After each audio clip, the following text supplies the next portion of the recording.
entrar ao vivo.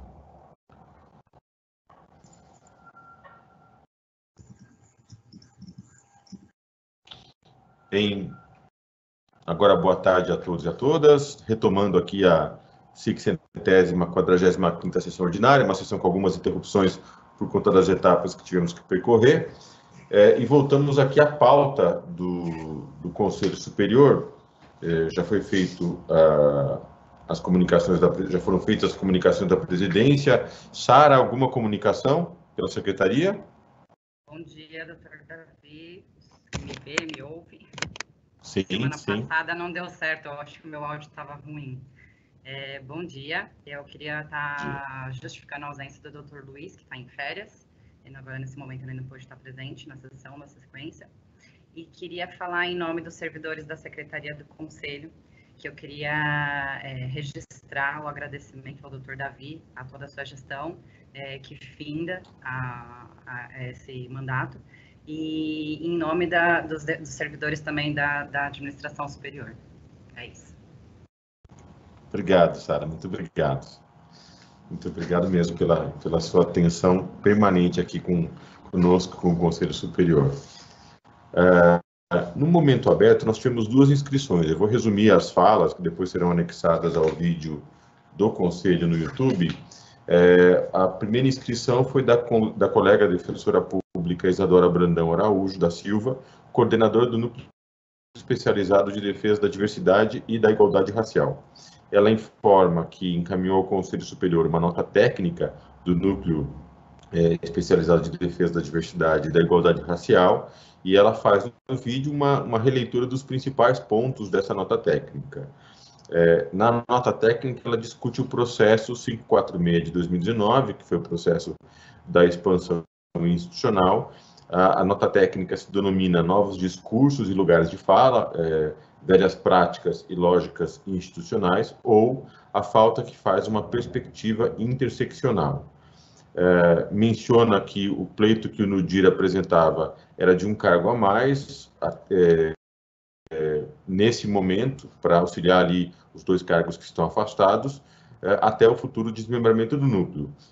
Compreende que a divisão do núcleo demandaria um amadurecimento maior, uma estrutura maior da Defensoria Pública, mas entende que esse pleito de um cargo a mais, nesse momento, tinha o apoio também de entidades parlamentares que apresentaram essa construção ao Conselho. Compreende que o questionamento que é feito agora ao Conselho não é sobre o indeferimento desse pleito, mas a ausência segundo ela, a ausência de coerência no não atendimento do pleito do NUDIR, mas do atendimento do pleito envolvendo os núcleos de defesa da mulher e o núcleo especializado da infância e juventude. Ela entende que as premissas que foram trazidas na proposta original da administração partiam de um ponto que contemplava o núcleo de habitação e urbanismo e de segunda instância. Ela entende que esses pontos eram adequados do ponto de vista da construção histórica, dos dados que foram apresentados, estudos técnicos, mas não havia nessa proposta uma construção que compreendesse outros núcleos a não ser esses 2. Então, ela faz uma crítica em relação à decisão do Conselho ao atendimento do incremento no NEIJ e no NUDEM,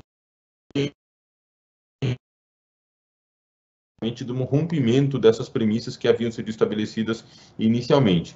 E, na visão dela, isso acabou gerando um tratamento discriminatório em relação ao NUDIR nessa nova dinâmica decisória do Conselho Superior. Critica a falta de estudos mais aprofundados a respeito e sustenta, na sua visão, que o que acabou sendo praticado pelo Conselho Superior teria sido um racismo institucional. E aí ela explica um pouco do porquê dessa conceituação. Ela afirma que o racismo institucional existe mesmo quando não haja uma intenção de discriminar ou de adotar focos específicos de diferenciação legalmente vedados, mas que os atores públicos e privados têm a obrigação de levar em consideração os efeitos que uma norma ou uma prática podem ter no status social de diferentes segmentos. E ela entende, na sua visão, que essa decisão gerou uma desigualdade dos resultados produzidos pela norma fixada pelo Conselho e espera a apreciação dos requerimentos feitos ao Conselho Superior através dessa nota técnica. A segunda participação no momento aberto foi do servidor Bruno Gozzi Cândido Oliveira, coordenador da Associação dos Servidores e Servidoras da Defensoria Pública do Estado de São Paulo. O Bruno, ele antecipa o fim do mandato de todos os conselheiros, ele se confunde na sua fala, ele entende que essa seria a última sessão do Conselho Superior, de vários conselheiros e conselheiras, e aí até para esclarecer nesse ponto aqui, não é o Bruno falando, sou eu, na verdade, o mandato do atual conselho se encerra no dia 29 de maio, mas o Bruno já registra, com base nessa premissa de que seria a última sessão, um agradecimento da Associação de Servidores e Servidoras da Defensoria Pública pelas construções coletivas que foram feitas no Conselho Superior, pelos aperfeiçoamentos da carreira de servidores e servidoras feitos no Conselho, em conjunto com os conselheiros, com a administração e com a Associação de Servidores. Ele enaltece a experiência vivenciada no Conselho pela eleição há 2 anos do grupo Coletiva, entende que essa experiência foi muito rica para a Defensoria Pública, reconhece a importância da diversidade, apesar de eventuais divergências de posicionamentos, mas que essa diversidade no Conselho foi muito importante para toda a instituição. Faz um agradecimento à gestão que foi por mim conduzida, as reuniões que foram feitas, as construções conjuntas, deseja votos de uma ótima gestão ao novo Defensor Público-Geral, Florisvaldo Fiorentino, e faz uma única demanda em relação à questão dos concursos dos aprovados, mencionando um concurso que vence no ano que vem, os aprovados para os cargos de oficial e agentes.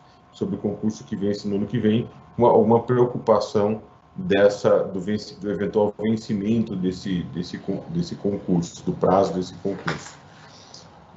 Foram esses os relacionamentos abertos, só fazendo apontamentos em relação à colocação feita pela colega Isadora, respeitando muitíssimo a sua linha, e de fato eu já havia lido a manifestação que ela havia apresentado.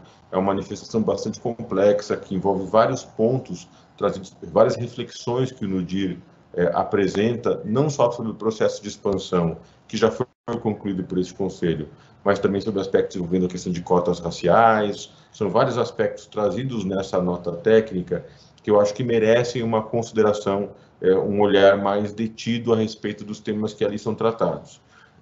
O problema é que nós estamos, de fato, no final de uma gestão do Conselho Superior. É muito difícil que um conselho que se encerra daqui a 2 semanas consiga tratar com a profundidade necessária a esses temas. A Secretaria do Conselho anexou essa nota técnica, como era o pedido da própria interessada, ao processo de expansão. Esse processo já foi encerrado.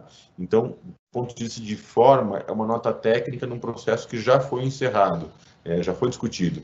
Mas nada impede que o próximo Conselho revisite esse processo e possa debater os temas tratados ali pelo NUDIR, que possa tratar os temas que o NUDIR traz nessa manifestação, numa eventual revisão. O Conselho tem autonomia para rever esse processo.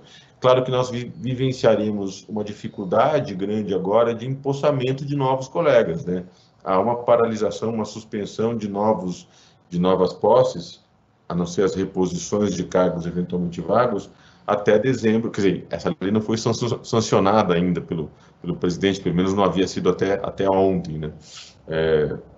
Mas haverá essa impossibilidade de provimento de novos cargos até dezembro de 2021, que gera uma certa dificuldade e talvez ao mesmo tempo gera um tempo para o Conselho amadurecer os pontos levantados pelo Núcleo de Defesa da Diversidade e Igualdade Racial. Outros pontos que ela traz nessa manifestação envolvem a questão das cotas raciais. Ela sugere um GT sobre a questão das cotas raciais na Defensoria Pública. Eu só ressalto nesse ponto que a Defensoria Pública, na deliberação que fixou as cotas raciais, criou uma comissão da qual faz parte no DIR justamente para o aperfeiçoamento desse processo a partir dos resultados verificados.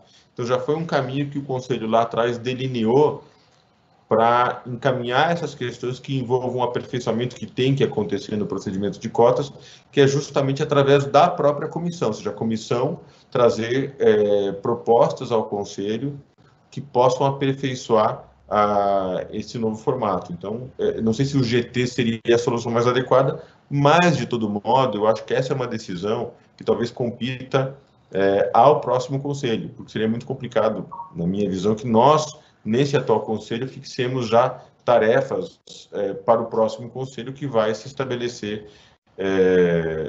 daqui a 2 semanas. Então, a minha sugestão, depois acho que os conselheiros podem deliberar a respeito, seria manter anexado isso ao processo da expansão, que foi o pedido original, mas alertando já a Secretaria do Conselho que esse tema deve voltar à tona para a próxima gestão e ser novamente debatido com o novo Conselho, a partir das reflexões trazidas pela Defensora Pública Isadora e pelo núcleo, pelo NUDIR. E em relação à fala do Bruno, o único ponto que ele agradeço muitíssimo as palavras, o único ponto que ele apresenta que demanda uma manifestação aqui da administração é que com a legislação em vias de ser sancionada, todos os concursos que estão em vigor atualmente vão ter a sua validade prorrogada automaticamente. Então, não haverá esse risco de vencimento do concurso, porque o ato normativo vai prever, assim que for promulgada a lei, a prorrogação automática desses concursos que não vão poder ser efetivados justamente pela impossibilidade de novos cargos serem empossados. Bem, eram essas as manifestações. Passo aqui deixa eu verificar aqui o chat, se alguém já se inscreveu. Passo aqui a palavra aos conselheiros, inicialmente ao presidente da PADEP, Augusto Barbosa. Obrigado, Davi. Bom dia a todos e a todas novamente. Destaque. São 2 aspectos. Ontem ajuizamos uma ação direta de inconstitucionalidade perante o Tribunal de Justiça contra a reforma da Previdência de São Paulo. A medida foi adotada pela PADEP ao lado de outras entidades do FOCAI, a PAMARGES, a PMP, a PESP e outras categorias também. A gente adotou uma dinâmica em que a gente vai judicializar diversas ADIs de acordo com os temas, justamente para tentar conseguir uma cautelar distinto do que aconteceu no Supremo, em que não foi julgada a cautelar das matérias, quando as ADIs abarcaram todos os temas envolvidos na reforma da Previdência do Congresso Nacional. E nessa primeira ADI, a gente está discutindo as alíquotas progressivas, a gente contesta a constitucionalidade delas, que se não com o intuito de obter uma cautelar antes do mês de junho, de forma a impedir esse aumento das alíquotas progressivas e efetivamente que vão gerar em torno de 15% a 15,1% para cada defensor público a partir de junho, com efeitos em julho, né? Com novas informações, se for decidida a cautelar, a gente está aguardando aí no desembargador, que será o relator, a gente passa a informar também a carreira. E sobre a questão das audiências virtuais, que seria o outro tópico, na quarta-feira, eu participei, aí como diretor jurídico da ANADEP, de uma reunião com as comissões temáticas, a Comissão da Infância e Juventude e a Comissão de Política Criminal. Inclusive, o coordenador da Infância e Juventude é o Daniel Seco, que é coordenador auxiliar do NEIJ aqui em São Paulo, e também participaram o Tiago, que é coordenador do NESC, e a Carolina Chuan também, que é coordenadora do NEIJ, que integram também as comissões temáticas da Associação Nacional. A gente discutiu essa temática, e ficou definido que é muito importante, e aqui eu também trago não só essa manifestação da ANADEP, mas também da APADEP, acho que é muito importante que haja uma manifestação unificada das defensorias públicas de todo o país. Estamos a falar de direitos fundamentais dos nossos usuários, especialmente garantias processuais, além da questão do princípio da legalidade, e a gente também está a falar de prerrogativas dos defensores públicos, especialmente nas áreas criminal e infracional. A gente entende que o CONDEG tem que também ser um ator importante nesse debate. a decisão do CONDEG do dia 30 de se abster não me parece a mais adequada, isso também ficou um consenso em torno dos integrantes, não só da diretoria, mas das comissões temáticas da ANADEP. Essas comissões elaborarão uma nota técnica e, a partir dessa nota técnica, iremos atuar. A ideia é reavivar o tema junto ao CONDEG, para que o CONDEG possa rever essa decisão. É importante que São Paulo também se manifeste, a Defensoria Pública que vai assumir através do Floresvaldo também leve essa pauta para que as demais defensorias possam ter uma manifestação conjunta ao lado da ANADEP e das associações estaduais contrárias a esse avanço contra os direitos fundamentais dos usuários e as prerrogativas dos defensores públicos, e também dar apoio aos pedidos que eventualmente cheguem ao Conselho Nacional de Justiça. Teve o pedido da Defensoria Pública do Rio de Janeiro, que o Davi mencionou, dar esse apoio técnico também, né, e também de diálogo com os conselheiros. E, inclusive, hoje, a ANADEP e, salvo engano, também o CONDEG, as duas entidades receberam um ofício do Conselho Nacional de Justiça, não sei se o Davi já sabe disso, do Departamento de Monitoramento, para se manifestar sobre as audiências virtuais. Então, a gente vai se manifestar também nisso, e é mais uma linha de atuação técnica e também de diálogo com os conselheiros do Conselho Nacional de Justiça, de modo a resguardar os direitos dos usuários e as prerrogativas também dos defensores públicos que atuam especialmente nessas duas áreas. E, de fato, é importante esse diálogo com o Tribunal de Justiça, a gente compreende as dificuldades, queira ou não queira, todo mundo sabe que há um interesse de parte do judiciário já antigo de avançar nas videoconferências e todo o debate que a gente já sabe em torno dos interrogatórios, que conseguimos novamente barrar no pacote anticrime, mas eu considero muito importante que a Defensoria Pública se manifeste institucionalmente, publicamente, na defesa dos direitos dos seus usuários e das prerrogativas dos defensores públicos. É um período que cada vez mais a gente verifica que os setores vulneráveis são os setores mais afetados pela pandemia e os seus efeitos, tanto econômicos quanto jurídicos, e também da parte de saúde. E essa postura, claro, técnica, baseada na Constituição, respeitosa, com altivez, é muito importante. E ela também tem que ser transmitida ao público. Acho que, além das reuniões com os tribunais, com o Ministério Público, com a Ordem dos Advogados, é importante que a Defensoria Pública se manifeste publicamente em relação a toda a sociedade e também aos defensores públicos que estão nesse período, né, que enfrentam na ponta essas dificuldades e o dia a dia, tanto na defesa dos interesses dos presos e dos adolescentes em conflitos com a lei, quanto também nas prerrogativas com os juízes.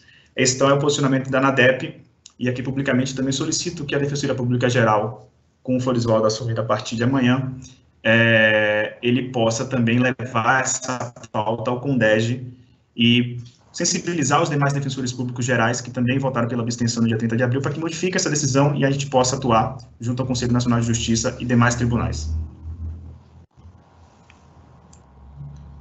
Obrigado, Augusto.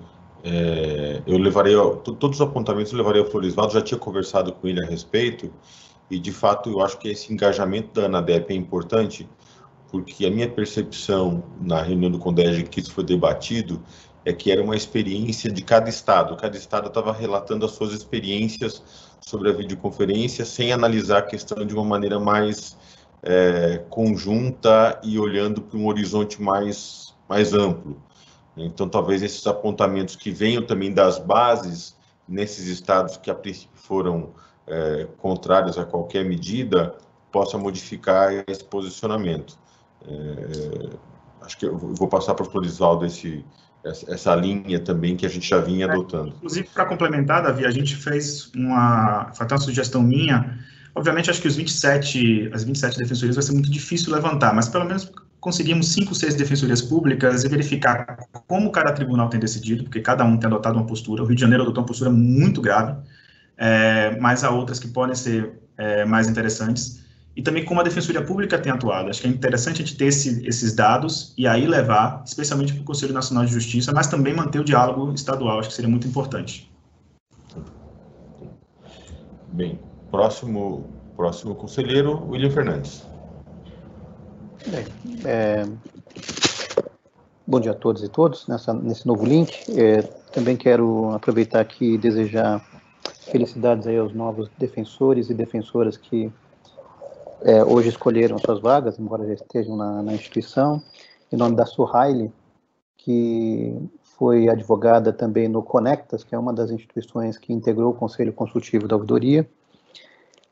Também quero parabenizar, essa semana completou 14 anos do primeiro concurso, ou 13 anos do primeiro concurso? 13 anos. 13 anos do primeiro concurso, muitos defensores eu vi colocando fotos da primeira posse, fiquei muito feliz, enfim, isso traz memórias para a gente, né?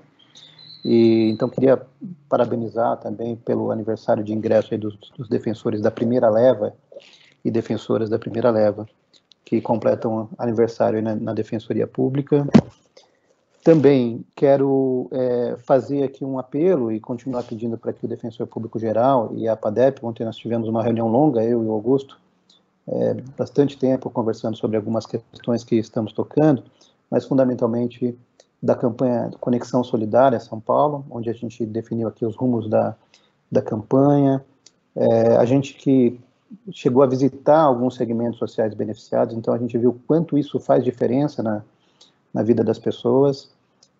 Esse auxílio, que é uma solidariedade, que de alguma maneira supre o papel do Estado de chegar até essas pessoas, ele tem feito bastante diferença, e especialmente porque as pessoas não têm tido acesso às políticas de transferência de renda ou política de assistência social. Então, a continuidade dessa campanha se mostra extremamente viável, especialmente para esses segmentos que a gente tem dialogado, movimento de moradia, movimento dos catadores de materiais recicláveis, movimento dos migrantes, costureiras migrantes que estão sem renda nenhuma, e várias outras pessoas. Então, para que a gente continue deixando isso na pauta enquanto durar a pandemia, tenho visto nas redes sociais também da Defensoria Geral a propagação da campanha, e, enfim, faço esse apelo para que a gente continue, porque tem ajudado bastante as pessoas que estão sendo beneficiadas, esses segmentos que estão sendo beneficiados.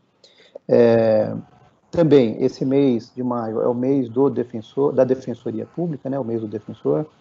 Tradicionalmente, desde 2008, há uma celebração, né, feito especialmente na cerimônia de entrega do Prêmio Justiça para Todos, que a ouvidoria realiza em conjunto com as associações e também com a Defensoria Geral, mas em razão da pandemia nós suspendemos esse evento, né, essa celebração, e em conversa com o Augusto e também conversei com o Defensor Público Geral, a gente definiu em fazer também uma live comemorativa para que não passe em branco, a gente chamando algumas pessoas que foram importantes para o processo de criação da Defensoria, que estão em posições de diálogo com o movimento social, enfim, ou pessoas do movimento social também para participar e fazer um bate-papo aí sobre a Defensoria Pública, especialmente a Defensoria Pública de São Paulo.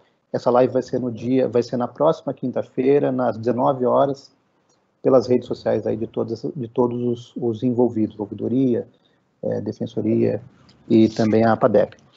E, por fim, só comunicar ao Conselho 2 assuntos que a gente vai apresentar esta semana que inicia, a proposta da ouvidoria de criação de um comitê de crise, né, para funcionar junto à primeira subdefensoria, nós vamos propor isso.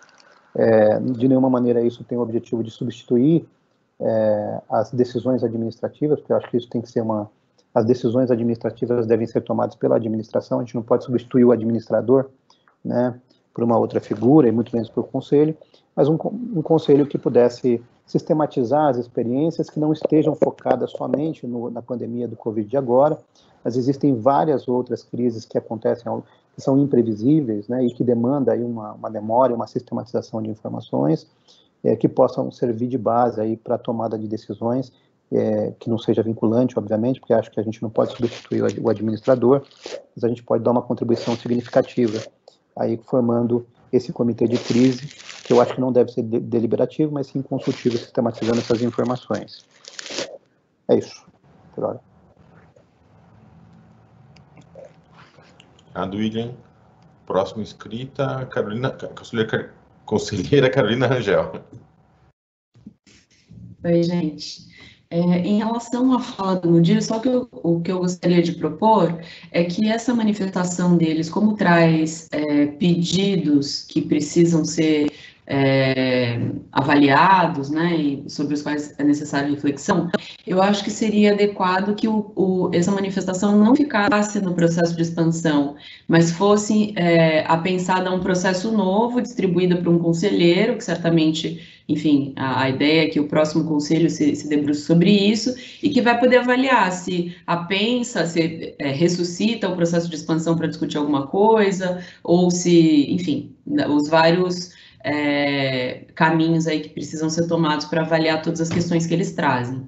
E eu queria agradecer também a fala do presidente da Associação de Servidores e Servidoras da Defensoria, a menção em relação à coletiva, enfim, a gente pretende falar disso mais para frente, mas agradecer essa menção, é isso. Obrigada.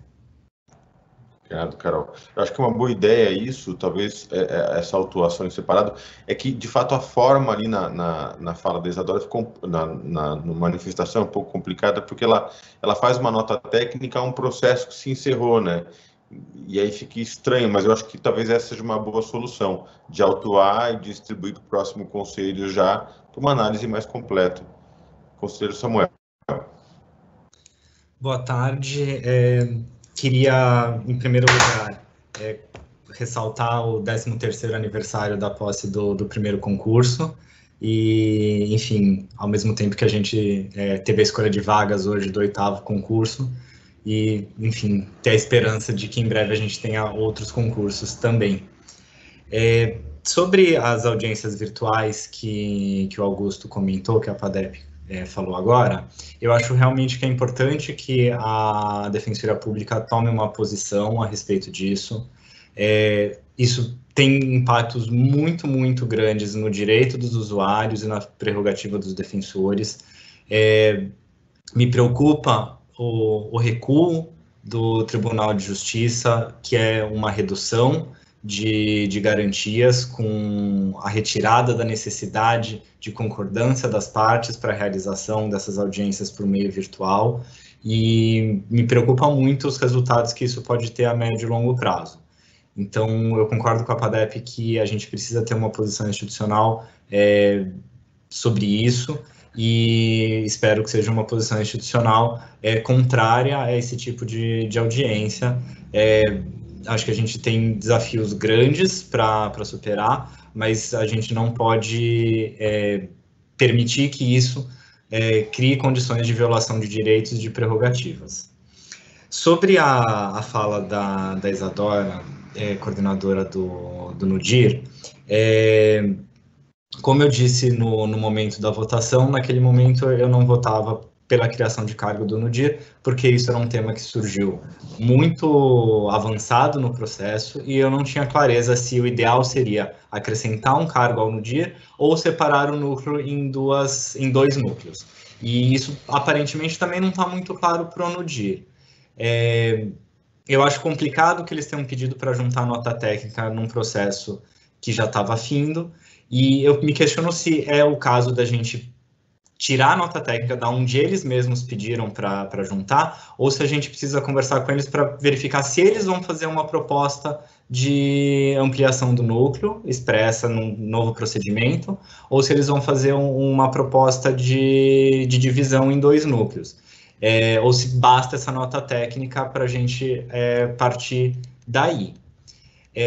Uma das coisas que ela fala é a questão do NEIGE, e eu queria só ressaltar que eu sou o relator dos relatórios periódicos do NEIGE, e em todos os relatórios houve menção à necessidade de mais cargos, e em todos os meus votos, acho que 4 votos, eu coloquei e enfatizei essa necessidade.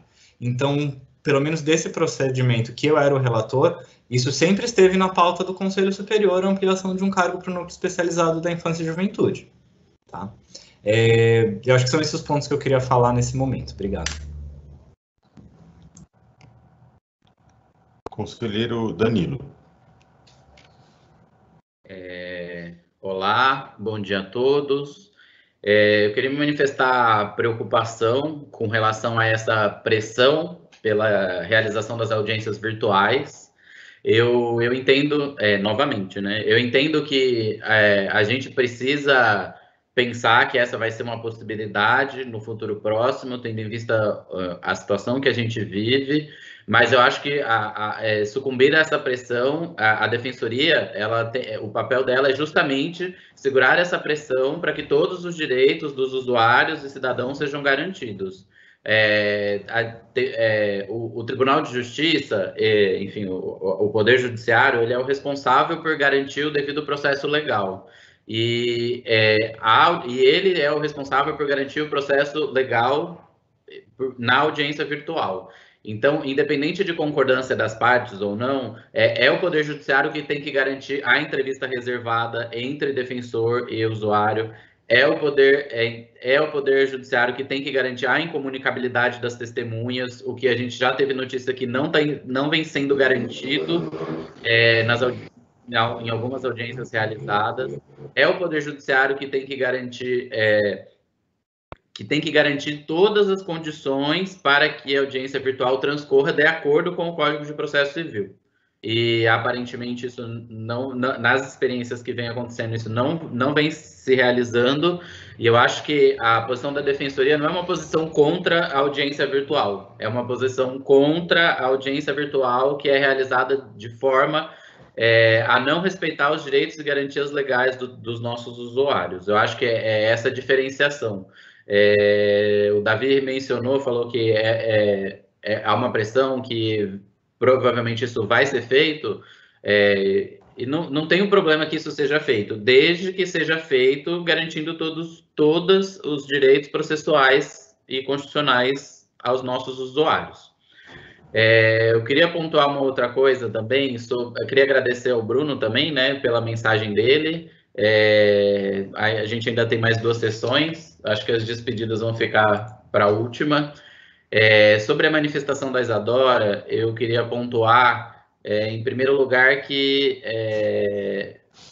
me deixou um pouco receoso a nota, porque quando no processo de expansão a gente abriu, né, consulta pública, manifestação para todo mundo, foi nessa consulta pública e nessa manifestação que veio o pedido de cargo do NEJ, do NUDEM, da Barra Funda, enfim, todos os cargos que a gente acabou considerando vieram nesse período, né? O NUDIR acabou apresentando um pedido muito posterior, depois do voto da Fernanda, se eu não me engano, enfim, de uma maneira até, digamos, intempestiva. A gente não considerou tempestiva ou intempestiva, porque, enfim, a gente considerou até um processo aí meio dialético, mas, enfim, foi uma manifestação muito extemporânea. Eu acho que, como bem disse o Samuel, a pauta do NEJ já estava muito colocada do terceiro cargo,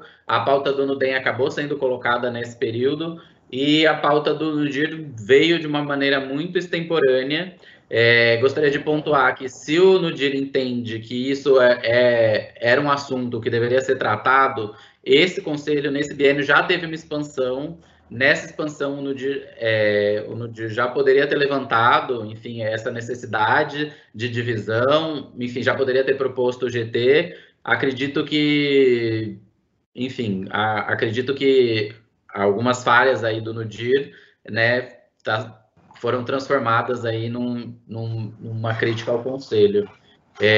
Queria pontuar também que nota técnica, enfim, no processo arquivado, a meu ver, também não é um instrumento adequado, que talvez deveria ser proposto. Enfim, aí fica o NUDIR com a autonomia e com o que ele achar melhor fazer, se propor propor a divisão imediatamente, propor um GT. Eu acho que aí é uma escolha do NUDIR, e o NUDIR que pode dizer o que é melhor ou não.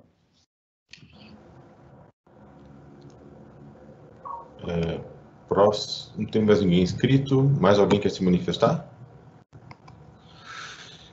Querem, antes de entrar na pauta, decidir o que fazemos? De fato, assim,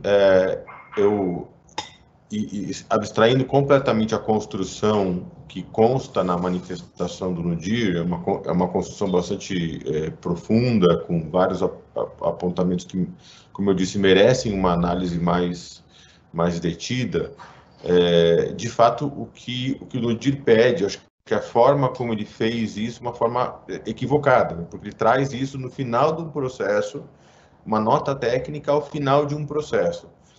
Ao mesmo tempo, nessa mesma proposta, há previsões de outras coisas que não se relacionam com a expansão, né? E aí o que o Conselho tem decidido é que toda proposta que venha de fora, que tenha pelo menos ou uma minuto de deliberação, ou alguma forma de encaminhamento, que não seja só uma proposta de, vou propor para o Conselho discutir isso. Não é assim que a proposta chega, né? Ela tem que chegar de uma maneira um pouco mais direcionada. E tem, ao mesmo tempo, uma deliberação do Conselho que cria essa comissão que trata das cotas raciais e que tem como papel, inclusive, o aperfeiçoamento da política a partir dos resultados apurados no último concurso. Então, acho que o que talvez tem que decidir aqui é como fazer. A Carol deu uma sugestão de autuar e distribuir para o próximo Conselho. Tem uma outra solução, que é essa, permanecer, que foi o direcionamento feito pelo NUDIR ao processo da expansão. Ele vai ficar anexado no processo de expansão e ele tem um valor histórico em si. O próximo Conselho, qualquer conselheiro pode resgatar esse processo e tomar providências a partir disso. Ou mesmo o Conselho expedir um ofício ao NUDIR, informando que a nota técnica ficará anexada, orientando o NUDIR a reapresentar eventual proposta de rediscussão para o próximo colegiado. Acho que há essas alternativas que estão em voga.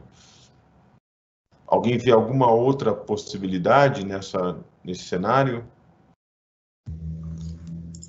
Davi, eu acho que, especialmente pela possibilidade de eles apresentarem um pedido mais amplo, talvez seja melhor que a gente oficie eles perguntando se a gente abre um procedimento com aquele mesmo, ou se eles vão apresentar um pedido mais amplo com a nota técnica. Eu acho que seria complicado a gente tomar essa decisão sem saber se eles pretendem fazer outros pedidos. Qual que é? Gente, eles propuseram uma nota técnica num processo findo, a gente leu e, enfim, acabou. Eu acho que a questão é o Conselho falar, olha, a nota técnica foi juntada, o processo está arquivado. E aí, depois, é a iniciativa do NUDIR, ele que vai reagir ao que a gente decidiu. Enfim, e aí ele tem os instrumentos dele. Eu acho que em outras situações, a gente já decidiu por tomar uma manifestação, dar início a um processo a partir de uma manifestação. Então, eu acho que isso é possível. O fato de ser uma nota técnica, do processo ter terminado, eu acho que tem o interesse da instituição em endereçar essa discussão da melhor maneira possível. Não acho que que o único caminho seja autuar essa nota técnica para que ela vire automaticamente um processo, mas eu acho que as soluções que privilegiam essa construção, esse diálogo com as questões que eles estão trazendo, são ou essa, de autuar num processo novo, e aí a pessoa, se eu recebesse esse processo, por exemplo, e não houvesse manifestação posterior do NUDIR, porque de fato a única coisa concreta que está nessa manifestação é o pedido da criação dessa comissão que, de certa forma, já existe na deliberação, mas eu imagino que eles têm conhecimento dessa comissão de avaliação do processo, né, da política. Acredito que o objetivo talvez dessa comissão seja outro, mas não está claro. Mas, enfim, a única coisa concreta que existe ali é essa, né? Mas eu avaliaria que ou faria uma fundamentação a respeito da decisão que foi tomada pelo Conselho, ou pediria informações do NUDIR a respeito do que eles entendem como sugestão em relação à expansão, né, em termos de proposta concreta. Enfim, existem vários caminhos que podem ser tomados, mas eu acho que ou a melhor maneira é ou autuar isso num processo, ou mandar um ofício dizendo, olha, está no processo, e para dar a entender de que o início de um outro processo precisa vir acompanhado de uma proposta mais concreta, né? Agora, essa da comissão é uma proposta concreta, talvez seja o caso de entender no que essa comissão, nesse grupo, o que esse grupo de estudo se diferenciaria da comissão que avalia a evolução da política, mas que é uma proposta concreta, né? Se me permite, Carol, só ela a proposta nesse ponto é porque isso, a nota técnica ela traz aspectos que fogem ao tema central, mas ela pede a criação de um GT pelo Conselho para analisar a reformulação da política de cotas. Esse é o objeto da comissão. A comissão de análise da política de cotas, criada na deliberação do Conselho, é justamente esse papel, análise da política. Essa comissão se reuniu, o NUDIR faz parte, ela é presidida, salvo engano, pelo defensor público Marcelo, mas o NUDIR faz parte, teve 2 reuniões, se não me engano, com a administração, com integrantes da Educafro, já após o início do concurso. É que depois isso de fato parou, e agora realmente com a pandemia ficou mais dificultado. Então já tem a comissão tem esse papel. O que ela pede é a criação de um GT pelo Conselho. Aí eu acho que esse é um ponto também que o próximo Conselho poderia analisar, se é o caso de criar um GT, se não é o caso. A gente talvez não tenha tempo de fazer uma análise mais profunda sobre isso. Fernanda. Eu achei pertinentes, né, as colocações do Danilo, do Samuel, a respeito da nota, por isso até que eu não quis, por isso que eu não acrescentei, só fazendo um comentário que além das questões que já vinham aparecendo nos relatórios do NUDEM, do NEIJ, algumas questões também relativas à distribuição de trabalho, à atuação na Secretaria de Justiça e tudo mais, já vinham também aparecendo com relação às relatorias dos relatórios do NUDIR. E também tem a questão do prazo, né? O pedido realmente veio depois da apresentação do meu voto, que era voto vista, né? Foi o primeiro voto vista. Mas com relação ao pedido, especificamente, eu estou com ele aberto aqui, é da criação de 2 GTs e abertura de 2 processos. Porque são 4 pedidos. Eu entendo que a nota ela é mais complexa, mas considerando que tem 4 pedidos específicos, eu acho que a gente poderia receber como uma proposta nova e o relator decide quanto vota, né, com relação a quais desses encaminhamentos serão acolhidos, como a gente costuma fazer nos outros processos. Ele fala assim, abertura de 2 processos e 2 GTs. Eu acho que, eventualmente, conhecendo a dinâmica aqui dos nossos processos, 2 GTs eu acho que é bastante coisa, eu acho que a chance de serem 2 GTs que não andem a contento é maior do que ter um GT que avalia essas questões com mais profundidade, mas isso aqui eu estou dando meu palpite. Eu acho que a gente poderia receber isso aqui como uma proposta, autuar como um novo processo, e aí o relator apresenta um voto de encaminhamento. Ainda porque, assim, os 2 primeiros pedidos são sobre a abertura de 2 processos. Os 2 últimos pedidos, um é com relação ao GT de cotas e o outro é um GT que, pelo que eu estou entendendo aqui, diz respeito à participação mais igualitária no âmbito da Defensoria como um todo.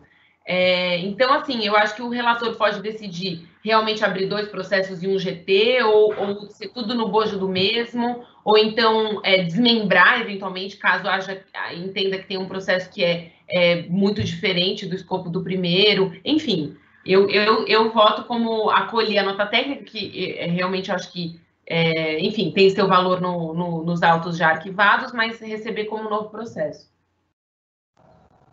Danilo. Sobre a questão das cotas, a gente instituiu, a Comissão de Acompanhamento das Cotas, ela tem um dever de elaborar um relatório, inclusive um relatório com eventuais sugestões de melhorias da política.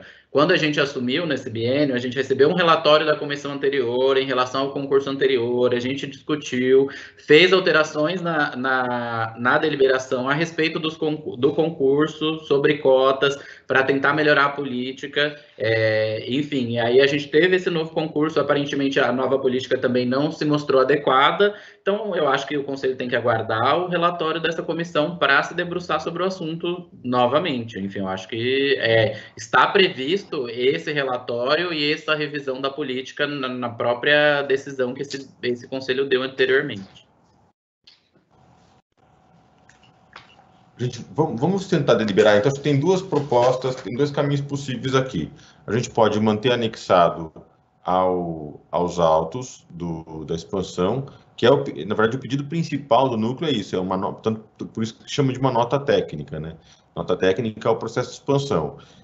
Manter anexado, e aí acho que é interessante, se mantivermos anexado ao processo de expansão, oficiar o núcleo, a Secretaria do Conselho oficiar o núcleo informando que aquela nota técnica foi anexada ao processo de expansão, ou seja, significa que o núcleo vai ter que provocar. Acho complicado também o núcleo apresentar numa única proposta várias coisas que são distintas, né, que exigem procedimentos distintos. O núcleo pode provocar isso para o próximo conselho. Essa é uma alternativa. Então, anexar ao processo da expansão e oficiar o núcleo informando o que o conselho fez foi a anexação ao processo de expansão. A outra alternativa é a gente autuar essa nota técnica como se ela fosse, de fato, uma proposta, ou várias propostas, e encaminhar um relator. Eu sugiro que a gente segure 2 semanas e encaminhar um relator do próximo conselho para evitar alteração de relatoria, para que tenha alguém que já possa debruçar de maneira mais vagar sobre os diversos temas tratados ali. Acho que seriam esses os encaminhamentos possíveis. Alguém tem alguma outra sugestão de encaminhamento? A gente vota o encaminhamento nesse caso. E claro que tudo é possível de ser alterado, porque basta o núcleo apresentar na próxima gestão do Conselho uma proposta que tudo se modifica, né? Acho que a questão é mais de forma mesmo, né? Sem desmerecer o conteúdo das informações trazidas. A gente podia votar, então, esses dois. Então tá. Então eu vou colocar aqui, ó, não tem relatoria aqui, eu vou... Quem que era o relator do processo de expansão? Fabiana. Foi a Fabiana.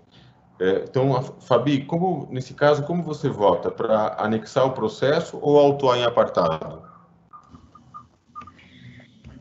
Eu voto para autuar em apartado. Justificando, só porque eu acho que o procedimento já está arquivado e a gente teria que desarquivar e dar uma decisão sobre isso, então acredito que deve ser tratado num procedimento novo. Conselheiro Paulo. Eu voto para autuar em apartado.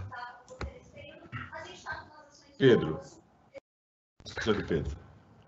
Para autuar em apartado também, Davi. Embora, deixa eu só fazer uma observação aqui, embora eu tendo a concordar um pouco com o Danilo, com a linha de raciocínio dele, porque, de fato, eu acho que, se o objetivo é mudar a política de cota, eu acho que o núcleo, como integrante que é da comissão já criada para isso, eu acho que, no meu entender, um GT só seria interessantes depois depois desse relatório, depois de uma proposta concreta de alteração da política de cota. Aí sim, a gente instala um GT para debater melhor isso no âmbito do Conselho, embora, né, eu tenha uma certa restrição a essa questão de GT, mas acho que se o caminhamento for esse, acho que o núcleo poderia ter tido essa estratégia, e aí sim, depois a gente debate isso no Conselho. Eu acho que autuar isso em apartado gera uma certa bagunça, né, no meio desse procedimento, porque, afinal de contas, não vejo outra solução para esse procedimento apartado ser suspenso, esperando esse relatório do grupo e uma proposta concreta disso, mas, né, a fim de dar um mínimo de encaminhamento aí, e até pela relevância do tema, para que isso não fique, de certa forma, paralisado, e até concordando com o que a Fabi disse, que o processo já está arquivado, eu voto aí, nesse caso concreto, muito embora não acho que não é a melhor estratégia, mas eu voto por atuar em apartado. Carolina Rangel.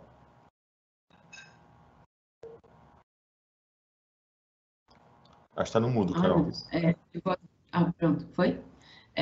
Eu voto por autuar em apartado, pelos motivos que eu já disse aqui. Bruna? Eu voto com o Danilo para colocar no processo de expansão mesmo. Ele também, pelas razões que o Pedro também disse, enfim, que eu entendo que eles teriam que fazer um pedido efetivo, tal, de como fazer isso e tal. Anexar a expansão. Conselheiro Danilo. Bom, gente, direito, eles pediram para anexar no processo de expansão. Eu acho que a gente, como conselho, deve anexar no processo de expansão e falar, olha, está arquivado, enfim, e aí eles decidem o que eles fazem depois. Samuel? Eu voto com o Danilo, eles que pediram para colocar nesse processo, então foi anexado no processo que eles pediram. A comissão não apresentou ainda o relatório, é uma comissão da qual o NUDIR faz parte, e se eles tiverem pedidos específicos, eles podem fazer pedidos para o Conselho com propostas específicas. Conselheira Fernanda? Eu vou votar para processo em apartado justamente com base nos pedidos que são feitos nessa nota. Então, não me atendo ao nome que foi dado à nota e nem ao pedido inicial de ser anexado no processo inicial. Eu entendo que o conteúdo do pedido diz respeito à abertura de um novo processo. Cristina? Eu também voto para atuar em apartado, acho que o pedido justifica isso, os pedidos que contém, e pelas razões que já foram ditas aí, também voto para atuar em apartado. Marina?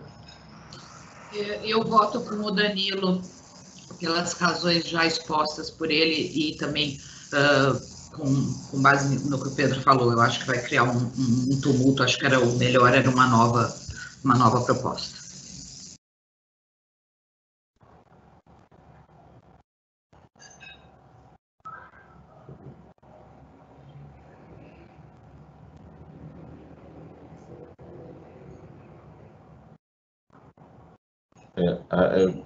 Por 6-4, até para manifestar, eu teria concordado com os da anexação. Eu acho de fato que vai criar uma confusão no próximo conselho a autuação em apartado, porque a proposta está muito confusa do ponto de vista, ela poderia ser melhor explicitada, uma proposta nova, mas venceu a ideia de autuação em apartado. Então, fica autuado, já oriento a secretaria aqui de autuar em apartado esse processo, essa manifestação que foi anexada automaticamente pela Secretaria do Conselho ao processo da expansão, porque era o pedido do proponente, mas então o Conselho decide pela autuação em apartado. E aí, Sara, só segurar a distribuição, acho que todo mundo concorda com isso, segurar a distribuição para a próxima gestão do Conselho. Não vejo muito sentido. Eu acho que não, Davi.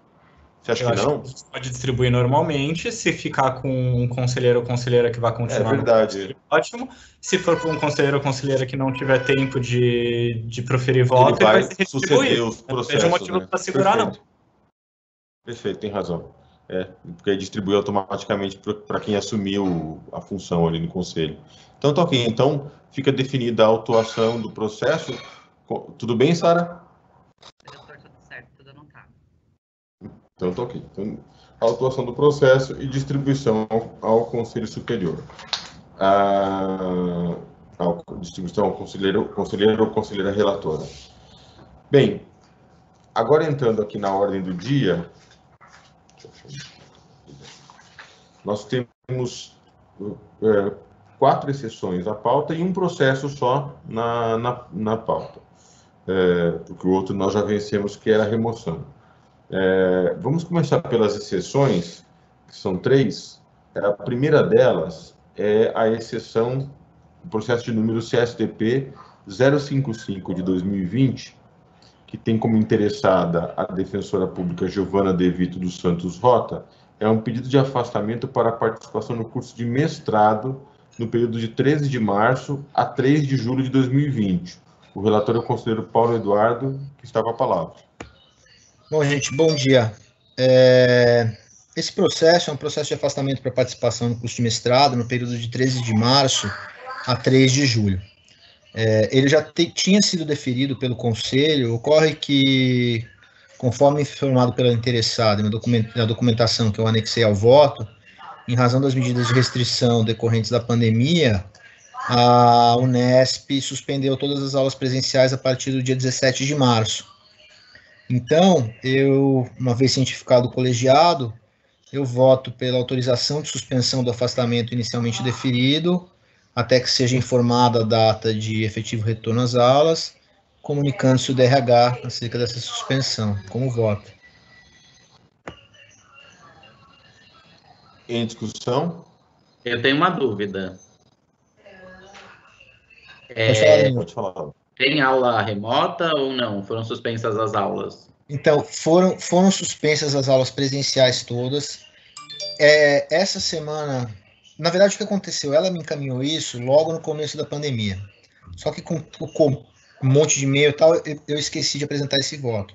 Na semana passada, ela já teve uma aula, meio período, ela conseguiu acompanhar sem afastamento, trabalhando remotamente, e ela está prestes a receber um novo cronograma de aulas. Então, eu combinei com ela, falei, olha, Giovana, eu acho melhor a gente fazer essa suspensão até para os efeitos retroativos, né, de quando foi suspenso. A partir do momento que você tiver o novo cronograma definido, tiver tudo certo com a coordenação, você reapresenta. Então, foi esse combinado com ela, por isso que eu votei dessa forma. Ah, não, tudo bem. Porque eu pensei que a aula mesmo remota precisa afastar da... Não, sim. É que como ela não tem esse cronograma definido, teve aulas meio período seria em tese competência da corregedoria, não nossa, e ela conseguiu acompanhar essas aulas que ela já teve, começaram acho que semana passada, sem necessidade de afastamento. A gente combinou, assim que ela tiver o cronograma certinho e que for ter as aulas o dia inteiro necessitar o afastamento, ela vai apresentar para restabelecer os afastamentos deferidos. Tá bom. Então, em votação, os que concordam com o relator permaneçam como estão. Aprovado. O próximo processo é do conselheiro Danilo Martins Ortega, que é o 474 de 2019, e tem como interessada a coordenação do NUDIR. O assunto é o relatório semestral de fevereiro a julho de 2019 e também o relatório semestral de agosto de 2019 a janeiro de 2020. O relator, Danilo Martins Ortega, está com a palavra. Bom, trata-se do relatório semestral do Núcleo Especializado de Defesa da Diversidade e Igualdade Racial. Em primeiro lugar, eu gostaria de ressaltar que o documento apresentado não possui um formato de relatório, tratando-se de um compilado de ações realizadas pelo núcleo, agrupadas de acordo com os procedimentos administrativos em que foram tomadas. Trata-se de documento de difícil leitura que, a meu ver, não se consubstancia no que foi pensado para ser, que é um resumo da atuação do núcleo especializado no semestre em análise. O relatório deveria sistematizar e resumir as atividades do núcleo, o que não se constata do documento apresentado, que mais se assemelha a um anexo de um relatório. No mais, não foi cumprido o artigo 18b da Deliberação 38/2007, eis que não foram juntadas cópias das listas de presença dos seus membros das reuniões ou nas atividades mensais. Voto para a conversão do julgamento em diligência para a complementação do documento apresentado. Em discussão? Em votação, os que concordam com o relator. Não, desculpa, eu tô com uma dúvida. Desculpa, eu poderia ter olhado o relatório em si, não olhei. Ele não traz aqueles itens todos separadinhos? Ele traz os itens separadinhos, mas, por exemplo, tem um item lá, acionamento das cortes interamericanas, alguma coisa assim. E aí, ao invés de haver um relatório, um texto, tem todos os PAs em que foi discutido isso. Aí tem lá o item, atendimentos. Aí, ao invés de fazer um relatório, foram realizados 40 atendimentos, tem todos os PAs em que foram realizados os atendimentos, organizado meio por PA, numa planilha assim, que eu tenho até dificuldade de saber se o atendimento é do PA anterior ou do PA posterior. Mas eles não falam, foram realizados X números de atendimentos? Não falam. Não, eles é como se fosse um controle. É como se eles tivessem copiado todos os andamentos do PA, tem inclusive data de juntada de coisas, assim. Ah, entendi. Tá bom. Obrigada. Então, em votação, aqueles que concordam com o relator de conversão de diligências permaneçam como estão. Aprovado. Só uma pergunta, você tem que fixar algum prazo para essa diligência? Você coloca no voto, Danilo, algum prazo? Não coloquei prazo, não. No que eu apresentei com diligência, acho que eu coloquei 15 dias. Tá, eu coloco 15 dias. 15 dias de prazo, pode ser, conselheiros? Então, ok, 15 dias de prazo para as diligências solicitadas pelo relator. Aprovado. Temos agora um outro processo, que também é uma exceção à pauta, mas aí eu queria debater com os conselheiros se é possível ou não colocar como exceção à pauta.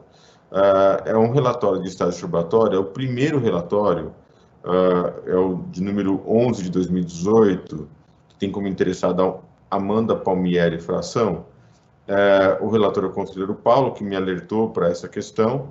É uma questão que envolve um tema que já foi tratado no Conselho, uma conversão de diligências, mas qual o problema? Ele não foi colocado em pauta, então não está em pauta. E a gente já definiu no Conselho que relatórios de estágio probatório não poderiam ser exceções à pauta.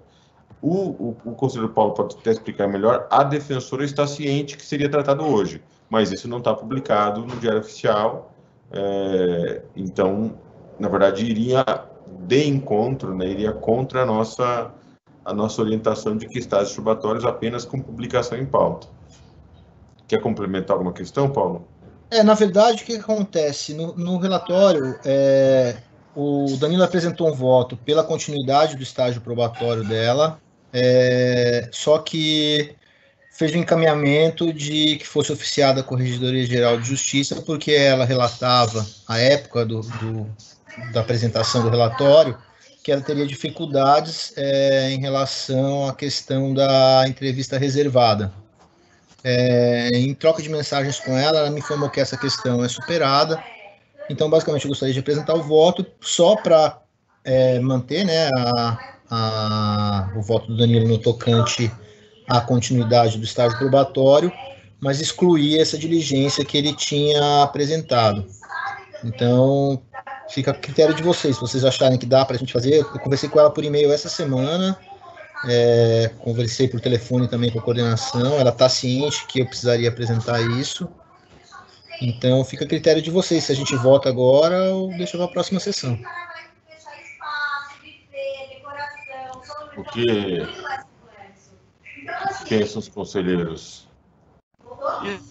Eu acho que se há possibilidade, se não há prejuízo, assim, se a gente tem tempo para botar isso na próxima sessão, é melhor observar o requisito formal, né? Assim, só a questão é que os estágios que estão no Conselho, que não são votados, há muitos defensores, eu acho que o caso dessa defensora é um deles, que o relatório seguinte já chegou. Então, o relatório seguinte fica parado na corregedoria, porque a gente fica esperando o retorno do processo. Então, a única questão, eu acho que isso não justifica, se o Conselho entender, por manter essa regra da publicação anterior, que talvez seja mais segura, enfim, não haverá grande prejuízo. A questão é sempre essa, os relatórios acabam atrasando e aí isso acaba gerando uma preocupação e os relatórios começam a encavalar. Então, Paulo, acho que o áudio está vazando, o próximo, né? Então, essa que é a preocupação da corregedoria, na verdade. Mas sabe o que eu acho? Eu acho que esse é um problema que a gente, enfim, tá tendo com alguns relatórios, né? Eu mesma já recebi uns 2 e-mails avisando. Talvez uma ideia que fique, uma proposta, é para sugerir que a Secretaria do Conselho avise o conselheiro ou conselheira de que precisa trazer, antes de chegar num momento em que o atraso está causando um problema, né? Porque, de fato, entre as outras coisas, fica ali, porque, em geral, enfim, muitas vezes fala, eu vou ver isso depois, aí vai para o fim da fila e a gente acaba passando o tempo. Então, tem alguma forma de alguém ficar de olho nesse tempo, passou 2 semanas, chama e tal. Isso de maneira geral. Se nesse caso específico não for gerar um grande prejuízo, eu acho que seria melhor que o conselho tivesse por regra manter a publicação. Não sei se é um exagero, mas enfim. Eu acho que tem que manter a publicação e, Cris, eu acho que a gente já julgou 2 relatórios juntos nesse biênio. Eu acho que não teria problema ver ou não. É que isso não deve ser bom, né? É que isso não deve ser bom. Se a corregedoria está preocupada com isso... Quando o defensor está recebendo as orientações do primeiro relatório, ele já encaminhou o segundo, então fica meio sem sentido. Aí fala, mas ele está reiterando uma conduta, na verdade ele não tinha sido ainda nem... então, acaba gerando... Não, eu concordo, eu acho que talvez por segurança, para a gente não abrir um espaço de funcionamento futuro, talvez seja melhor manter a nossa regra de publicação anterior, ainda que esse estágio probatório não tenha questão nenhuma, é só pela continuidade, não tem questão nenhuma, acho que não teria problema nenhum, mas enfim, acho que talvez por uma questão de segurança seja melhor mesmo manter a nossa posição e incluir na Beleza, tranquilo. E aí só peço, então, aos conselheiros que têm estágios probatórios que verifiquem, havendo possibilidade de trazer na semana que vem os que já estão há mais tempo, que isso seria importante. Então, ficamos definidos que vai entrar, vai ser colocada em pauta na próxima sessão. Então, eu já peço a Sara que na pauta da próxima sessão já publique esse estágio probatório e aí já fica podendo ser finalizado nessa ocasião. Tudo bem? Tudo bem. Então, vamos passando para o próximo, então, processo, que é o último processo da pauta, o de número 135 de 2011, que tem como interessada a segunda e a terceira subdefensorias públicas gerais, é a proposta de alteração da deliberação CSDP 143/2009, que fixa as atribuições dos defensores e defensoras. A relatora é a conselheira Fabiana Botelho Zapata, com a palavra. Bom, eu vou ler esse voto, ele é o último voto daquela série de votos parciais, que vem com a finalização do trabalho do GT de atribuições, tá? Excelentíssimo presidente, excelentíssimos conselheiros e conselheiras, versam os autos sobre proposta apresentada ao Conselho Superior pelas Subdefensorias Públicas Gerais no ano de 2011, a fim de serem fixadas as atribuições específicas dos cargos de defensor e defensora pública. O grupo de trabalho, que ora finaliza seus estudos, iniciou suas atividades em novembro de 2018.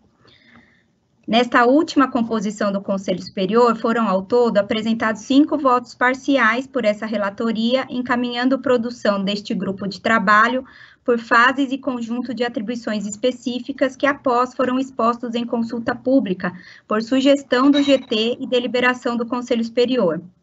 Recordando-nos, o primeiro deles apresentou as premissas a serem utilizadas para a área criminal lato sensu e o quadro de atribuições específicas dos cargos com atuação na área criminal, júri ou criminal e júri em uma mesma vara especializada. No segundo e no terceiro, as premissas e atribuições específicas para os cargos com atuação em execução criminal, infância e juventude, desde que não possuíssem atribuição cumulativa na área civil lato sensu. O quarto, as premissas e atribuições dos cargos com atribuição civil lato sensu, bem como aqueles outros que restaram isolados anteriormente por possuírem atribuições cumulativas que envolviam outras dessa natureza. E, por fim, o quinto, a estruturação da nova deliberação que fixará as atribuições gerais e específicas dos cargos de defensor e defensor público, incluindo-se as atribuições gerais comuns por campo de atuação, as premissas e critérios para norteamento das subdefensorias públicas gerais ao autorizarem que determinada demanda seja encaminhada a um dos convênios mantidos pela Defensoria Pública do Estado e outros assuntos correlatos. Restava ao GT, então, encaminhar a este Conselho Superior sua produção final, incluindo, inclusive, alterações promovidas após a análise das manifestações encaminhadas pela carreira via consulta pública, que contribuíram para o resultado final de todo o estudo e a estruturação dessa proposta que ora se apresenta.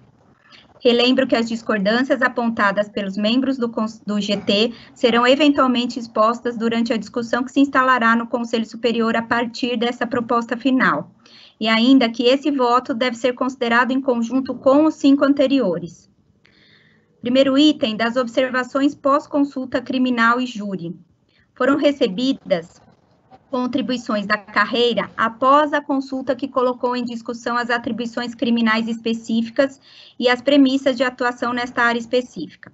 A partir disso, o GT renovou sua discussão, especialmente diante das dúvidas apresentadas durante a consulta e esclareceu que o atendimento ao público e a audiência em escalas, dentre defensores e defensoras que atuam na mesma área temática, não ferem a atribuição dos membros da carreira. B.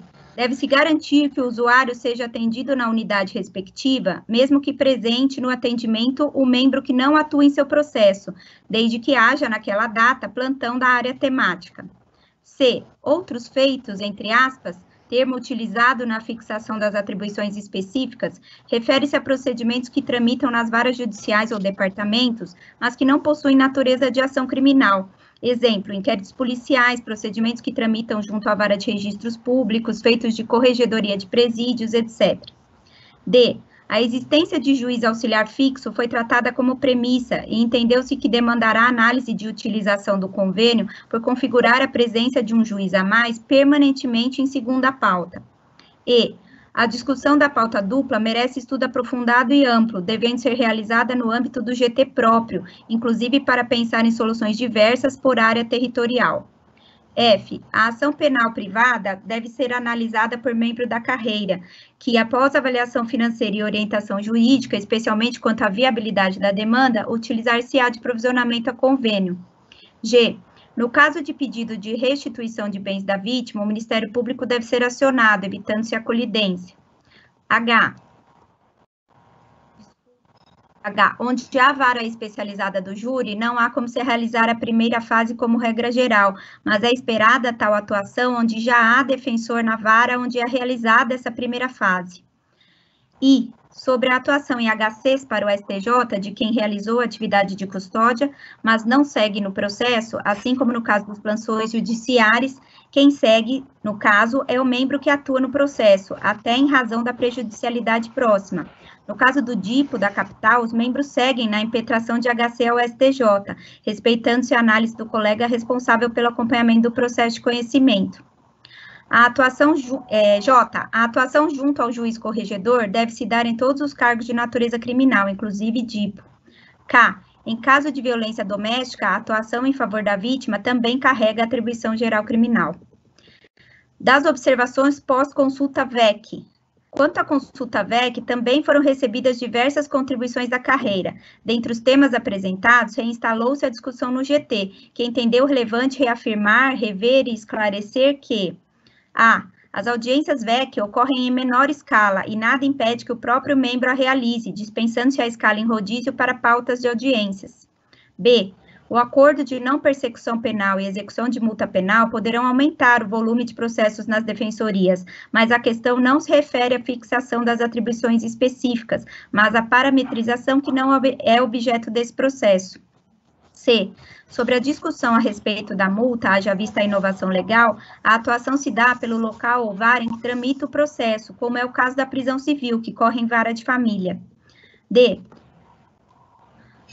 É importante o monitoramento do volume para alerta à primeira Subdefensoria Pública Geral, tanto com relação ao controle dos convênios, como para a elaboração de futuros projetos de expansão.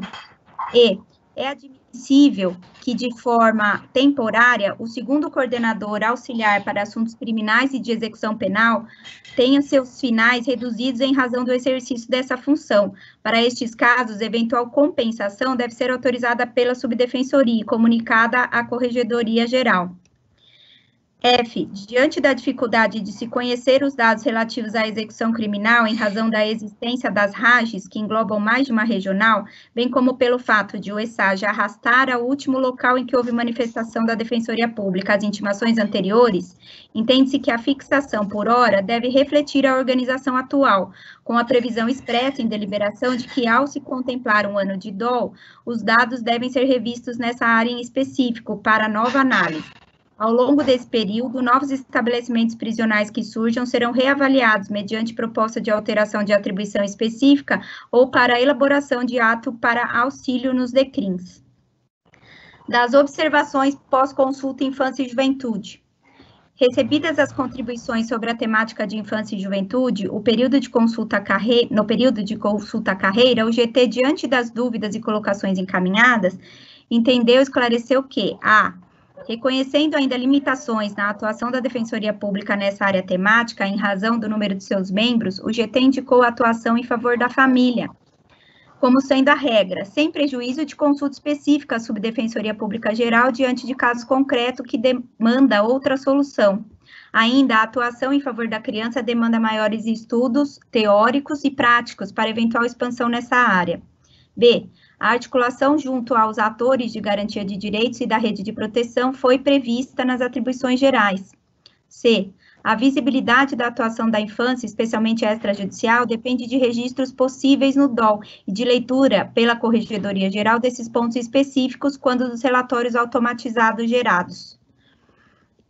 Terceiro item, das observações pós-consulta cível lato sensu.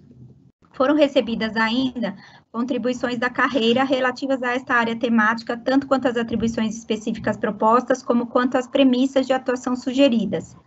A partir disso, o GT renovou sua discussão diante das dúvidas e contribuições apresentadas durante a consulta e entendeu e esclareceu que a escala em rodízio para participação em audiências não é obrigatória, mas vantajosa para gerenciamento das demais atividades que compõem a agenda do defensor.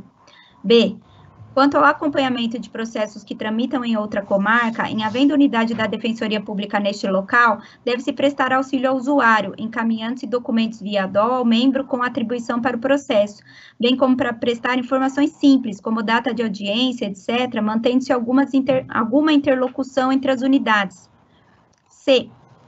Quanto à atuação em precatórias, citações por carta, referentes a processos que tramitam em outras comarcas do Estado de São Paulo, a orientação é de pedido de liberação de acesso à CTI de forma imediata, viabilizando a atuação e respeitando-se a atribuição geral do cargo. D. No caso de haver autorização para encaminhamento a convênios, atender no local de residência do usuário quando se tratar de demanda que mereça intervenção judicial imediata, nomeando-se somente após para prosseguimento do feito. E, no caso de regiões metropolitanas e distâncias de 50 quilômetros no máximo entre o local de residência do usuário e de tramitação do processo, o atendimento se dará na unidade em que tramita o processo, exceto se a demanda merecer intervenção judicial imediata. F. A atuação via termo CONDEG respeita a atribuição geral do cargo. G. Não é possível a atuação por vara, mas admite-se a organização interna por final de todas as varas ou por distribuição de PA, seja em quaisquer das varas. Outro item, das observações pós-consulta sobre a nova estruturação da deliberação. Sobrevieram, ademais, contribuições da carreira relativas à nova estruturação da deliberação e critérios para provisionamento de demandas. A partir disso, o GT renovou sua discussão e entendeu e esclareceu que, o atendimento remoto não precisa ser adaptado a esta deliberação, haja vista que a presente normativa visa a fixação de atribuições de cada cargo, que pode ser exercida de maneira presencial ou remota. B. Não foi fixado quantum de demanda, haja vista referir-se a volume e não a atribuições. Lembramos que não existe atribuição negativa, sendo a Defensoria Pública responsável pela prestação jurídica. O volume será enfrentado em processo individual instaurado para cada unidade, utilizando-se dos critérios fixados nesta proposta de deliberação, considerando a peculiaridade de cada território. Tais dados serão relevantes, inclusive, para eventuais propostas de criação de cargo. C. A resolução extrajudicial de conflitos e a educação em direitos estão tratadas dentro das atribuições gerais comuns aos cargos, divididos por temática de atuação, conforme já previsto na deliberação hoje vigente. Lembramos que tanto o tema dos meios alternativos de resolução de conflitos como de educação em direitos são tratados em procedimentos específicos do Conselho Superior, ainda não julgados, e que demandarão estudos aprofundados para sua deliberação final. D. A atuação e ação rescisória está dentre as atribuições gerais comuns dos cargos. E. É importante esclarecer, uma vez mais, que procedimentos administrativos referem-se àqueles que serão abertos internamente para a instrução documental relacionada à propositura de ação ou à apresentação de defesa em processo judicial em curso, com distribuição por área e respeito à lista ordinal de defensores por unidade. F. A questão da atuação em demandas coletivas é objeto de apreciação do Conselho Superior em procedimento específico, que se encontra em curso. O GT optou por manter a dinâmica atual até a finalização dessa análise. G. O fator complexidade da demanda foi considerado dentre as regras de provisionamento, com indicadores objetivos. H. A indicação de colidências concretas a convênio será decidida no mesmo procedimento mencionado, que será instaurado para cada unidade da Defensoria e revisto no mínimo anualmente. I. Os procedimentos instaurados para a definição da autorização de provisionamento por unidade serão disponibilizados e atualizados para consulta em aba específica das subdefensorias no portal, em área de acesso restrito. J. Não houve indicação de impossibilidade e inviabilidade de indicação de convênios para demandas consideradas ainda mais sensíveis pelo perfil de cidadão que se atende, haja vista que as deliberações CSTP número 219 de 2011, parágrafo 3º do artigo 6º, e 249 de 2012, parágrafo 4º do artigo 1º, já normatizaram o tema. K. Os convênios e parcerias mantidos pela Defensoria Pública visam qualidade e economicidade. L. A cobrança por serviços de saúde complementar foi considerada demanda relevante por parte do usuário, já que considerado o nosso perfil de atendimento a hipossuficientes.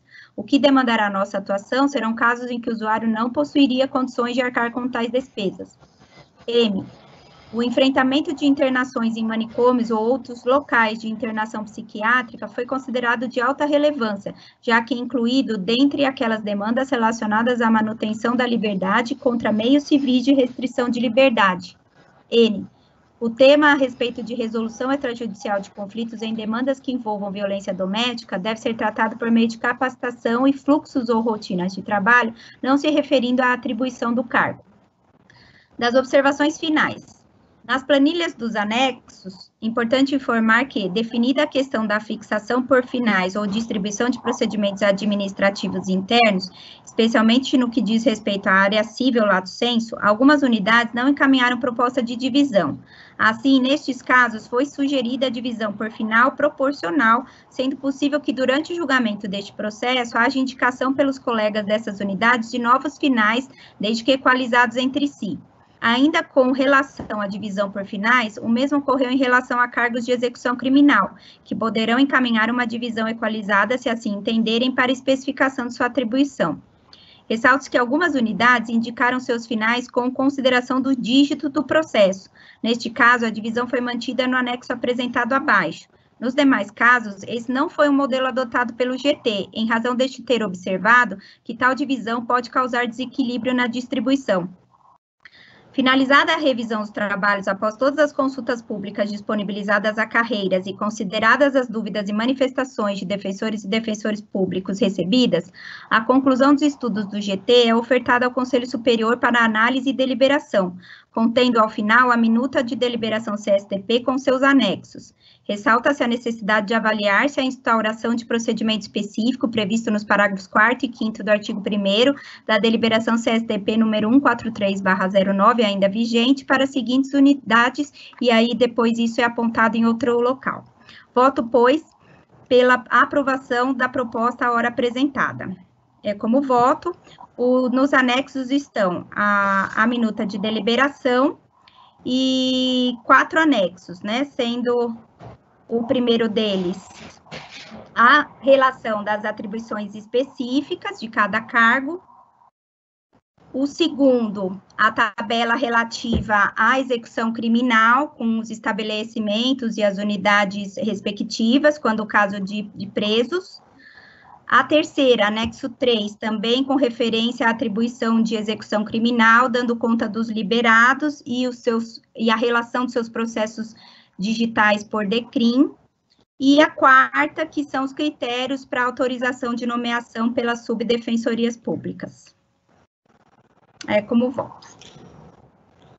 Bem, em discussão.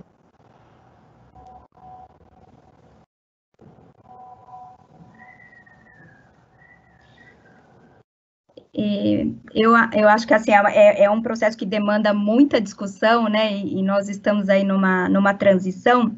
Eu não sei se seria o caso de apresentado, a gente prorrogar a discussão para uma próxima sessão. Inclusive, o conselheiro Luiz Gustavo, que deixou a sessão, solicitou também que eu fizesse esse pedido, que ele gostaria de participar. Eu acho uma boa sugestão de prorrogar, quer dizer, se encontra ali do relatório e prorroga essa discussão para a próxima sessão do Conselho Superior, que aí, até para que os conselheiros e conselheiras possam fazer uma leitura mais detida do voto, das suas implicações, e prorroga a discussão. Tudo bem? Podemos assim? Sim. Oi, Cris. Sim.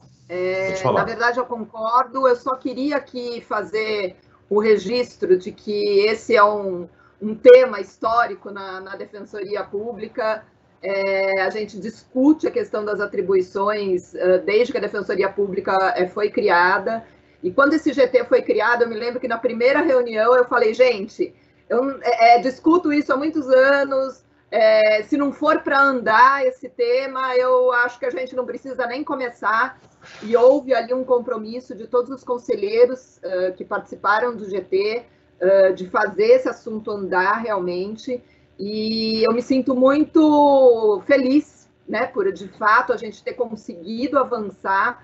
Muitas casas não chegamos ao final, né, da resolução dessa questão, mas imagino que isso deve ocorrer na próxima gestão do Conselho. Acho que esse GT caminhou bastante, isso se deve ao comprometimento de todos os conselheiros aí com o tema, de tocar assuntos espinhosos, de fazer discussões bastante difíceis, todo o empenho do tempo de todas as quintas-feiras, praticamente em várias quintas-feiras, o dia inteiro discutindo esse assunto.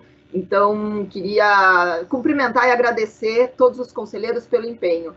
E um agradecimento especial à Fabiana. Eu acho que esse tema já virou um karma para a coitada da Fabiana.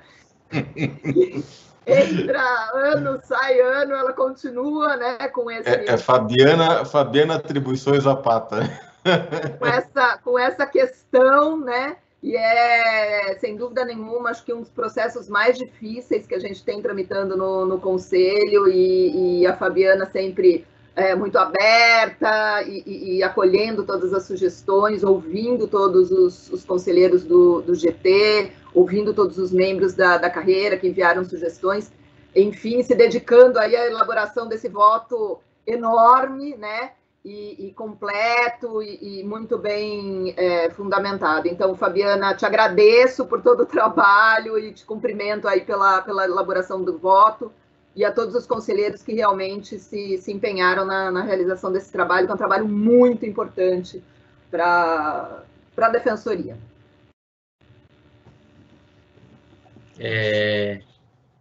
Queria aqui deixar registrar também todo o compromisso da administração com esse processo, todo o compromisso dos conselheiros com esse processo, como a Cristina falou, foram muitas quintas-feiras. Fabiana teve um trabalho dobrado, porque às vezes a reunião quinta-feira terminava às 6 da tarde, ela tinha que apresentar voto. Toda a primeira sub, a Maíra, a Flávia, os assessores, até a Tandara, enfim, muita gente dedicou muitas e muitas e muitas horas para que isso conseguisse ser entregue nesse prazo que a gente se propôs aí. Enfim, eu particularmente gostaria de ver pelo menos a deliberação nova 143 aprovada ainda nesse biênio, ainda que a gente não consiga aprovar a atribuição específica de cada cargo, mas pelo menos a parte geral. Eu acho que é um ganho muito grande do ponto de vista institucional que a gente finalmente regulamente, como deveria ser, o ato administrativo de provisionamento é um ato administrativo, tem que ser autorizado formalmente, tem que ser pedido formalmente autorização para provisionamento. Eu acho que a gente está aqui, a Defensoria completou 14 anos, né? Está no meio da adolescência aí. Acho que um dos passos para a maturidade institucional é esse, né? Que a gente realiza as coisas de uma forma profissional, de uma forma administrativamente organizada, com um procedimento administrativo, com pedidos administrativos, com decisões administrativas formalmente colocadas num processo administrativo. Eu acho que se a gente conseguir isso, eu acho que já é um passo rumo a uma defensoria madura, institucionalmente madura e institucionalmente melhor. Queria só acrescentar isso, a enorme importância da gente estar dando esse passo finalmente. Como a Cris falou, é um procedimento muito antigo, muito longo e muito difícil. E quanto mais tempo passa, mais difícil ele se torna, porque as questões vão ficando mais complexas e ele vai ficando cada vez mais difícil. Então, eu queria ressaltar que o que termina agora é o grupo de trabalho. Então, finalmente, esse é um tema agora do Conselho Superior, e não mais de um grupo de trabalho. E eu acho que isso é importantíssimo para que o Conselho possa caminhar. Assim como o Danilo, eu vejo muita importância em a gente aprovar a deliberação, ainda que ela seja aprovada antes de cada cargo, de cada atribuição específica de cada cargo, melhor dizendo. Aos poucos cargos em que houve necessidade de adequação vão passar por procedimentos específicos para que os interessados se manifestem, e isso pode demorar mais tempo. Então, por isso, eu vejo como muito importante a aprovação da deliberação pelo Conselho. Queria, como o Danilo falou, ressaltar o quanto esse GT dependeu de informações e de muito empenho, não só dos membros do GT, mas também de muitos servidores da primeira sub e da segunda e da terceira sub, especialmente para viabilizar relatórios e informações e dados que a gente pedia. A gente, enfim, chegou a receber reclamações de que a gente estava usando toda a força de trabalho das subs em determinado momento, então que a gente precisava ter um pouco de moderação com a quantidade de coisas que a gente pedia ao mesmo tempo, porque a gente, em determinado momento, a gente precisava de muita informação e de muita coisa. Então, além dos membros do GT e de todo o tempo que a gente dedicou, e isso também teve impacto nas unidades, onde a gente saía mais vezes por semana, então todas as pessoas que suportaram os nossos afastamentos, mas também ressaltar essa participação muito importante desses servidores para a elaboração disso. E também, como a Cristina falou, o trabalho hercúleo da Fabiana de fazer as atas, de organizar os votos, de organizar as coisas, conferir todas as tabelas antes. Então, acho que é muito importante esse registro, porque não acho que seja o seu karma, mas eu acho que a gente venceu uma etapa que estava se alongando por muito tempo.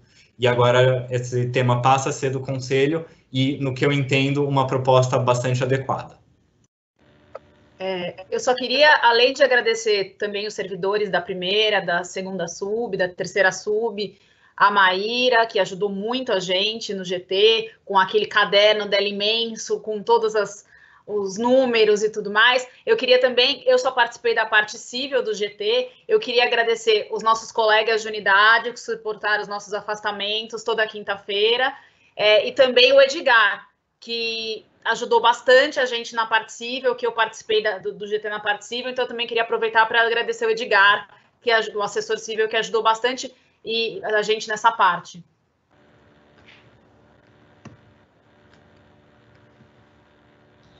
Então, podemos aprovar a prorrogação da discussão até para a semana que vem?